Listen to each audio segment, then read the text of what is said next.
Hello guys, welcome back on my study abroad YouTube channel. और आप सभी लोगों का बहुत बहुत स्वागत है अगेन। और आज जिस कंट्री के बारे में हम लोग बात करने जा रहे हैं वो काफ़ी इनोवेटिव है और आई थिंक आप में से मोस्ट ऑफ दी जो स्टूडेंट्स हैं उन्होंने कभी इसके बारे में सुना भी नहीं होगा। और यूरोप की बहुत ही बेहतरीन कंट्री है गाइस, जिसका नाम है एस्टोनिया। यस गाइस, आज हम लोग बात करना जा रहे हैं एस्टोनिया की। और Estonia is another Scandinavian countries where I'm researching a lot, where you can go and study for free. Yet not all the universities are free, but yeah, the quality education you can get with a very nominal price tag, and a research scholar even get paid during their scholarships. अभी जिस university के बारे में मैं आपको बताऊंगा उन सब यूनिवर्सिटी से पहले आज एस्टोनिया के बारे में जो रिसर्च हम लोग लेके आए उसमें बेसिकली हम लोग 5 बातें जो मैं आपको बताने जा रहा हूँ। So before watching this video please do not forget to subscribe my channel guys. हम बहुत ही मेहनत से और बहुत ही रिसर्च करके आप सभी लोगों के लिए बहुत ही क्वालिटी जो इन्फॉर्मेशन है हम लोग निकाल के लेके आ रहे हैं। ठीक है गाइज, तो आज बात करते हैं एस्टोनिया की। वेल, ये भी एक यूरोपियन देश है और ये it is a part of Scandinavian Nations. जो मैंने पुराने जो मेरे वीडियोस में नॉर्वे, आपको लातविया, चेक रिपब्लिक और स्वीडन के बारे में बताया था, तो ये भी एक स्कैंडिनेवियन कंट्री है गाइज, जिसके अंदर इनकी जो कॉमन करेंसी है दैट इज़ क्रोना। और स्टूडेंट के लिहाज से I mean if you want to go and study there your undergraduate program, your master program, उस लिहाज से ये बहुत ही इनोवेटिव कंट्री गाइस। इस कंट्री के इंट्रोडक्शन में मैं बहुत ही क्रूशियल चीज़ आपको बताने जा रहा हूँ। आप सभी लोगों ने स्काइप का नाम सुना होगा गाइस। स्काइप हम सभी लोग यूज़ करते हैं for interviews, for interacting with our international clients. जब कभी भी स्काइप का नाम आता है तो guys that it was a very innovation. और जिसका जो स्टार्टअप जो शुरू हुआ था वो एस्टोनिया से ही शुरू हुआ था। एस्टोनिया की जो कैपिटल सिटी है दैट इज़ टैलिन, और यहाँ की पर कैपिटा इनकम है वो यूरोप में 4th नंबर पे आती है। आई मीन हैप्पीनेस इंडेक्स में और पर कैपिटा इनकम में इकोनॉमी इनकी बहुत ही स्ट्रॉन्ग है गाइस। जिन 5 टॉपिक्स की मैं बात करने जा रहा था गाइस, उसमें सबसे पहले है क्वालिटी एजुकेशन। एस्टोनिया की जो एजुकेशन है वो बहुत ही क्वालिटी वाली है। इनका इंफ्रास्ट्रक्चर बहुत ही हाई है। इनकी यूनिवर्सिटीज़ के अंदर ये लोग मशीन लर्निंग पे ज़्यादा फोकस करते हैं।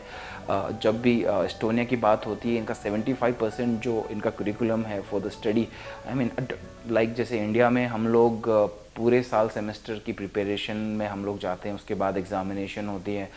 एस्टोनिया में आपको 75% जो आपका एग्जामिनेशन होगा that will be practical basis. Question answer based studies नहीं होती है गाइज। आपको एक पर्टिकुलर एक थीसिस दी जाएगी, आपको पर्टिकुलर एक केस स्टडी दी जाएगी जिसको आपको सोल्व करना है, and after that you will be awarded for your undergraduate and your PG qualification. Second, Estonia के बारे में मैं आपको बताना चाहूँगा guys. Estonia is awarded as a startup nation. इसको स्टार्टअप देश भी कहा जाता है। बहुत सारे स्टार्टअप यहाँ से शुरू हुए हैं और जो $multi-million फर्म्स आगे जाके बनी है गाइस, जिसमें सबसे पहला मैं नाम स्काइप का लेना चाहूँगा। आप सभी लोग स्काइप यूज़ करते हैं। They always believe in innovation and learning new things by machine learning. एक बहुत ही अच्छी डिजिटल हब सोसाइटी है गाइस। और थर्ड पॉइंट मैं इसके बारे में बताना चाहूँगा scholarships. Well, if you have done your GMAT examination you can apply for certain scholarships over there, and there are some universities who offer 100% scholarships. I mean, you can fund your studies from the government. They will pay for your studies and that is 100% free. और उसमें आप अपनी सारी tuition fees जो है guys वो cover कर सकते हैं। कुछ यूनिवर्सिटीज़ हैं वो सिर्फ आइल्स के बिहाफ पे भी आपका एडमिशन लेती हैं, but I will suggest that जो यूनिवर्सिटीज़ बिलो 5.5 स्कोर से भी आपको आई मीन विदाउट आइल्स भी आपका एडमिशन ले रही हैं, तो guys please do not go in such universities because that could be a great scam.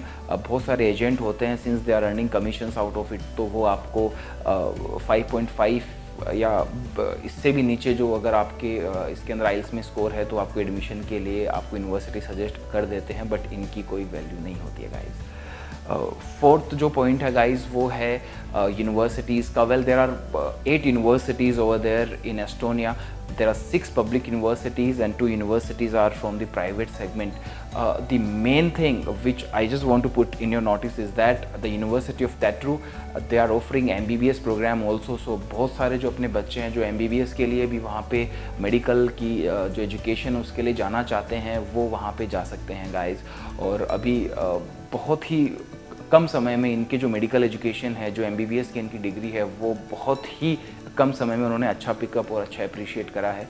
और जो नॉर्मल स्टडी की MBBS की इनकी जो ट्यूशन फीस रहती है that is around 8 to 10 lakh rupees per year. 6 years की MBBS की टोटल कोर्स ड्यूरेशन होता है, जहाँ पे after completion of your MBBS degree आपको at least 3 years of post stay visa आपको दिया जाएगा. और यूनिवर्सिटी की बात करें, मैंने यूनिवर्सिटी ऑफ टैटू के बारे में बताया. उसमें अप्लाइड साइंस के बहुत सारे कोर्सेज हैं. You can go for IT, humanities. उसके बाद यूनिवर्सिटी की बात करें पब्लिक यूनिवर्सिटी में, वहाँ पे यूनिवर्सिटी ऑफ टैलिन है, यूनिवर्सिटी ऑफ टालटेक है और university of Tallinn of applied science भी है गाइस. सारी पब्लिक यूनिवर्सिटीज़ में सारे कोर्स ऐसा नहीं है कि 100% पब्लिक फंडेड कोर्स हैं. कुछ यूनिवर्सिटीज़ में आपको फ़ीस भी पे करनी पड़ सकती है, बट फीस के साथ आई थिंक पूरे यूरोप में सिर्फ एस्टोनिया ही एक ऐसा देश है जहाँ पे you are not suppose to pay any transportation fee. Yes guys, I mean for the international student who are not from an European Union EU nations, they are provided a free transportation. आप India से हैं, पाकिस्तान से हैं, बांग्लादेश से हैं या और किसी नेबरिंग कंट्री से हैं guys, so you just have to pay a very nominal tuition fees and transportation is 100% exempted. Transportation fee students के लिए नहीं है.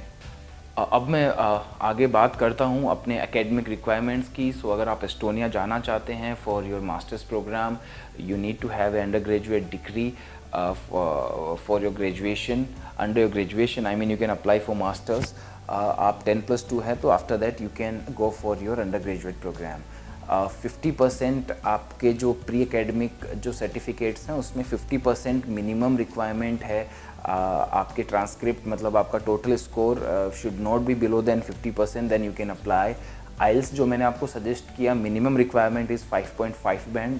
अगर आपके इससे ज़्यादा आते हैं, like if you acquire 6.5 or 7 band, then you can you may be eligible for certain scholarships over there where some of the universities are offering very tremendous scholarships guys. Third जो सबसे क्रूशियल एस्पेक्ट है admission का, that is motivation letter. आपका जो motivation letter है guys, और मैं अपने सारे स्टूडेंट्स को सजेस्ट करता हूँ गाइज़ कि वो लोग मोटिवेशन लेटर एक्चुअली इंटरनेट से जाके कॉपी पेस्ट कर देते हैं. तो मोटिवेशन लेटर लिखें guys, you have to be very honest about it. I mean you just have to put a honest content in it. वो सिंपली आपसे ये जानना चाहते हैं कि what is your vision after completion of your masters program, after completion of your undergraduate program. तो जो भी आपका एक्चुअल विज़न है. कुछ स्टूडेंट्स बोलते हैं कि हमें स्टडी के बाद में वापस इंडिया आना है and then we want to put our values here back. Student बोलते हैं कि हाँ वो आगे रिसर्च के लिए जा सकते हैं. तो जो एक्चुअली आपका इंटेंशन है ना गाइज, वो आप बताइए. बिकॉज अगर आपने मोटिवेशन लेटर में सही नहीं लिखा तो when the time of your visa interview आप फ्लम्बल हो जाएंगे. You will not be able to present yourself honestly. और कुछ भी क्रॉस वेरिफिकेशन में आपने उल्टा सीधा बोल दिया तो आपकी वीज़ा रिजेक्शन के चांसेस बहुत हाई हो जाएंगे guys. So stick to your vision, be honest with yourself, please specify clearly that what is your vision after post study. If you want to stay there, if you don't want to stay there, what is your vision, how you can be profitable to that economy, how you can put your values in that particular economy. That could be a very crucial USPs in your CV also guys. So thank you so much. I think ये information आपके लिए बहुत valuable होगी और आगे भी मैं इसी तरह की वीडियो आपके लिए लेके आता रहूँगा guys. Thank you so much.